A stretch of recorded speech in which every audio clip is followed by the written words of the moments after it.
윤 대표님, 네. 정말 최근에 네. 이 정치판을 휘젓고 있는 사람이 저희들로서는 듣보잡입니다. 네, 듣보잡. 네, 그렇습니다. 명태균이라는 사람이 네. 완전히 뭐 대통령실에서부터 네. 주로 여권 쪽 사람들입니다만은 네. 영남 쪽에 있는 사람들을 대상으로 해가지고 이 정치판을 휘두르고 있어요. 네. 그 계기가 된 게 이제 김영선 전 의원의 공천 문제 아니었겠습니까? 그렇습니다. 거기에 예. 직접적으로 개입한 것만은 틀림없는 것 같은데 네. 창원지검 형사 4부가 예. 30일 날 예. 압수수색을 지금 벌였죠. 예. 드디어 네. 수사에 착수한 것 아닙니까? 그렇습니다. 그 흉흉한 여러 소문들에 대해서 검찰로서도 그걸 더 이상 방치할 수가 없는 네. 것 아닙니까? 온갖 언론에 매일 네. 대서특별히 하다시피 하니까 이제 수사에 나선 거 아닙니까? 예, 윤 대통령 부부하고도 친분이 있고 예. 대통령 선거에도 저희가 뭐 여론조사 쪽으로 많이 좀 도움이 됐다고 그래요. 또 본인이 윤 대통령하고 아는 것도 자랑을 많이 했답니다. 예. 대통령하고 통화하는 때는 일부러 스피커폰을 해놓고 예. 옆에 사람도 다 들리게 통화를 하고 그랬대요. 예. 그것도 녹취록도 좀 있는 바입니다. 그런데 윤 대통령하고 친분뿐만 아니라 김영선 전 의원 공천에 결정적 기여를 한 거죠. 그분 공천 관련해서 두 번의 일이 있었습니다. 예. 하나는 2022년 그 창원의창 재보궐선거 6월 1일 날 지방선거 그렇죠. 때 같이 했죠. 대통령 윤석열 대통령 당선되고 얼마 후에 이 재보궐선거가 있었잖아요. 거기에 이제 공천된 거죠. 그때는 이준석이가 당대표 아니었습니까? 그렇죠. 예. 그러니까 이때 이 명태균이라는 사람이 윤 대통령뿐만 아니라 지금 나온 거는 김종인, 예. 예, 이분하고도 굉장히 친하고 이준석하고는 또 더 친하고. 이준석이가 당대표 될 때 결정적인 역할을 했다는 예. 거 아닙니까? 예. 여론조사. 예. 이걸 팍 띄워주는 역할을. 그렇죠. 이 사람이 주로 여론조사 가지고 뭐 본인은 예. 조작한 바 없다는데 예. 그런 의혹을 받으면서 정치인들하고 접근해가지고 여론조사로 딱 이렇게 올려주는 거예요. 예. 어. 그리고 또 저 박완수 또 함성덕 있잖아요. 네. 서초동 대통령하고 아크로비스타 같이 살고 지금 경기 대학 정치 정치전문대학원 거기 교수하시는 분인데 이분을 그 이준석이가 이분을 소개시켜줬대요. 예, 그래서 함성덕하고 이 명태균을 소개시켜줬대요. 이준석이가. 그러니까 이준석하고는 보통 오세훈하고도 가깝다는 거 오세훈하고도 또 친하고. 이준석이가 오세훈 그 시장 선거 때 재보궐선거인가요? 그때 예. 거기 홍보본부장 했지 않습니까? 네. 또 안철수가 뭐라고 그랬냐면은 나는 명태는 알지만 명태균은 모른다 그랬거든요. 그러니까 명태균이가 SNS에 같이 찍은 사진을 공개했어요. 예. 안철수하고 찍은 사진을. 그러니까 안철수는 깨갱 그러는 거죠. 거짓말을 한 게 모르는 게 낫죠. 문자까지 다 공개했지 않습니까? 예. 나는 안철수 찾은 적이 없고 안철수하고 안철수 부인까지 부인이 나한테 찾아와서 찾아와- 대통령 어떻게 되겠느냐 그렇죠. 그걸 물었던 사람들 그렇죠. 아니냐. 그러면서 지금 나를 모른다? 이게 말이 되느냐. 예. 그런데도 안철수는 여러 사람을 정치인을 만나다 보니까 기억이 안 납니다. 이러고 앉아 있는. 그러니까 안철수는 정치한 지 10년 넘었는데 정치 내공은 안 늘고 거짓말만 늘었어요. 예. 또 한 번은 이번 예. 총선 때 아닙니까? 예.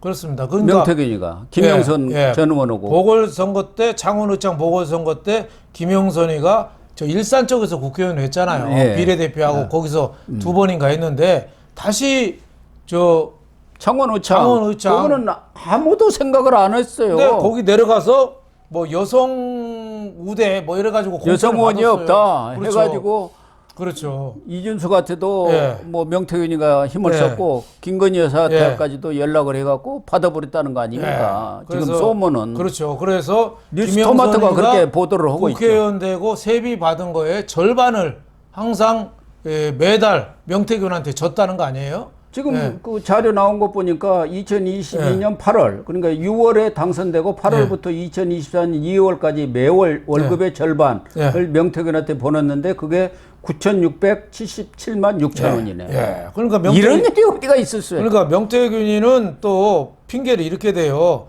김영선 의원이 다른 사람이 상당히 어렵다고 그래서 내가 돈을 줬었다. 3천만 원씩 두 번. 그걸 김영선 의원한테 돌려받은 거다. 너가 봐도 좀 이상하지 않아요? 그러니까 이분이 명태균이 정치 브로커 뭐. 아니 그런데 명태균이라는 사람이 어떤 사람입니까? 중앙 정치 무대에서는 전혀 알지를 그렇죠, 못하는데 네. 이런 사람들이 완전히 대통령에서부터 내놓으라 하는 뭐 이준석, 김종인, 오세훈, 안철수, 박완수, 뭐 함성도 해갖고 다 휘젓고 다닌 거 아닙니까? 그러니까 그리고 그 지역 정가에서는 아유 이 사람의 위세가 어마어마해갖고 강기훈 의원이라든가 윤한홍 찐윤이죠, 찐윤. 그리고 윤핵관의 핵심 아닙니까? 박완수 지금 지사, 전에 비례대표던 김성태, 이런 사람들이 그 명태균이가 하는 그 여론조사 기관에다가 다 의뢰를 해갖고 여론조사를 했더라고. 그래갖고 이제 좋은 결과만 받았을 거 아닙니까? 그 이제 마사지 해갖고 나오는 여론조사 결과라고 봐야 하는 거 아닙니까? 그렇습니다. 그래서 신성범 국민의힘 의원이 그런 얘기를 했더라고요. 명태균은 독특한 시각으로 희한한 촌놈이다. 그러니까 이 경남 지역에서 활동했으니까 중앙에는 모르는데, 그리고 또 김두관 전 의원, 허성무 의원 이런 사람들하고도 민주당 의원하고도 교분이 있다는데, 아니 다 경남, 영남 사람들이니까. 제가 보기에는 수리수리 마수리. 예? 변해라 얍 그러면 또 변신하고. 어떻게 이런 사람하고 그렇게 정치인들이 넘어가고 완전 정치 브로커 아닙니까? 뭐 역수리는 아니라지만은 역수리는 비슷한 거죠. 그리고 숫자로 좀 꽤 맞추고 거기다 또 뛰어난 또 로비력으로 또 이게 고 삶기도 하고 여러 가지 또 여론조사 마사지도 좀 하고, 그러니까 이런 좀 어떻게 보면 숫자 조작이나 사람을 이 설득하고 꼬시는데 탁월한 거 아닌가 이런 생각이 듭니다. 그러니까 SBS하고 인터뷰한 것도 보면은 김영삼 전 의원과 김건희 여사가 무슨 텔레그램으로 문자를 주고받은 게 아니고 김건희 여사하고 한 것은 나하고 한 거다. 그렇죠. 그래서 내가 거중 조정해갖고 공천 받아줬다. 뭐 이런 얘기를 SBS에서 한 것 같더라고요. 제가 보니까. 또 하나는 대선 역할과 관련해서는 나는 그림자다. 대선 후 1년간 서울에는 올라가지 않았다. 닭을 키워서 납품했으니 나는 대통령 되는 데까지가 내 역할. 지가 대통령 다 만든 거예요. 대통령을 닭으로 얘기한 거예요. 닭 만들어서 납품했지 않냐. 대통령 만들었지 않냐. 이런 오만방자한 인간이 어디가 있습니까? 명태균이가 이준석도 당대표 만들고 대통령도 만들었다 이렇게 주장하는데, 내가 보기에는 자기 뻥이 좀 심한 사람이죠. 아니 그리고 김건희 여사하고 이 문자를 주고받은 건 사실 아니겠습니까? 그렇죠. 본인이 아닌 것을 그렇게 할 수는 지금 선거법 위반에다가 야당이 걸고 있는 것은 김건희 여사와 김영선 전 의원 간에 문자 주고받아갖고 이렇게 공천도 받고 또 22대 총선 때는 저 김해 갑으로 공천 지역을 옮기려고 했다. 뭐 이러니까 이 사람이 나서갖고 그거 아니고 나오고 온 거야, 나오고.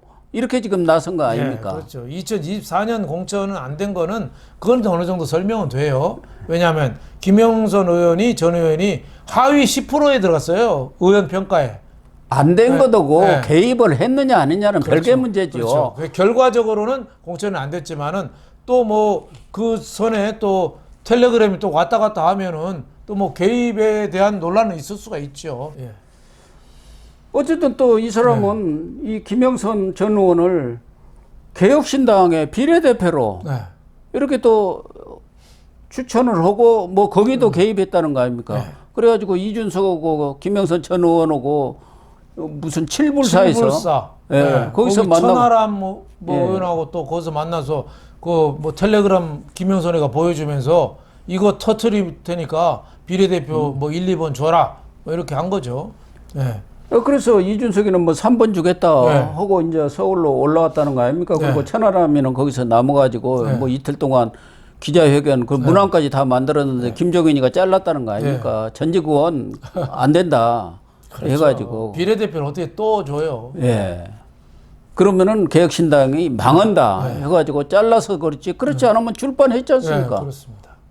이준석이가 김영선이를 2022년 6월 재보선 때 공천 준 거 아닙니까? 그렇죠. 이런 사람이 이렇게 정치권을 휘젓고 다녔다니까 거기에 내놓으라 하는 이름만 들어도 다 알만한 사람들이 좀 허탈하죠. 예, 우리나라 이런 지금 명태균한테 예. 손아귀에서 놀아놨다는 게 정말 웃기지 않습니까? 네. 거기에 대통령하고 영부인까지 지금 네. 다 친하게 지냈다는 거 아닙니까? 그러니까 우리 김건희 여사가 이런 분하고 이렇게 문자 메시지하고 한 거는 사려 깊지 못한 거죠. 정말. 언젠가는 다 터지거든요. 김영선이가 그 문자 갖고 어떻게 보면 국민의힘에다 공갈친 거 아니겠어요? 예, 개혁신당 가서 이거 터뜨리면 어떻게 되겠어요? 국민의힘이 완전히 타격을 받으면은 개혁신당이 반사이익을 얻으리라고 그런 각본하에 움직인 거 아니겠습니까? 이준석이도 네. 이런 것에 또 이용해 먹겠다 해가지고 김영선이 오고 비례대표 네. 이 협상을 벌이고 정말 우리 정치가 한심하죠. 한심한 정도가 아니라 지하실 밑으로 굴러 떨어진 것 같습니다. 이준석, 천하람 이런 30대가 노는 거는 저 70대, 80대보다 더 낡았어요. 더군다나 지역에서 이름도 전혀 생소하고 알 수도 없는 이런 사람들이 무슨 여론조사 그것도 권위 있는 여론조사도 아니고 거기다가 인터넷 신문 하나 갖고 있다 해가지고 거기에 정치인들이 가서 머리 굽신굽신하고 나 좀 좋게 여론조사 나오게 해주세요 이렇게 하면서 돈 갖다 바친 거 아닙니까? 그렇다고 봐야죠. 이야 참말로 우리 정치가 이런 수준밖에 안 되냐 하는 생각이 듭니다. 명태균 씨는 국감 증인으로도 지금 채택이 돼서 어떤 말이 터져 나올지 알 수도 없는 데다가 지금 창원지검뿐만 아니라 공수처에도 고발되고 공수처에서도 지금 수사에 들어갔지 않습니까? 그렇죠. 뭐 그래서 앞으로 이 명태균이는 우리 국민들이 귀에 못이 박히도록 좀 들을 수밖에 없는 상황이 되지 않을까 그렇죠. 그런 생각이 듭니다. 9천만 원이 오간 거는 그건 뭐 틀림없는 거 분명하니까 아닙니까? 여기서 왜 오갔냐? 명태균이의 해명이 설득력이 없다고 봐야죠. 더군다나 이 명태균이가 김건희 여사하고는 텔레그램 문자를 했다는 것까지 본인이 이야기를 하고 있으니까요. 그것도 뭐 대통령에서 부인을 안 하고 있죠. 예. 그러니 이게 앞으로 정말 시한폭탄 정도가 아니라 엄청난 폭발력을 가진 사건이 되지 않을까 걱정이 정말 앞섭니다. 네, 안타깝죠.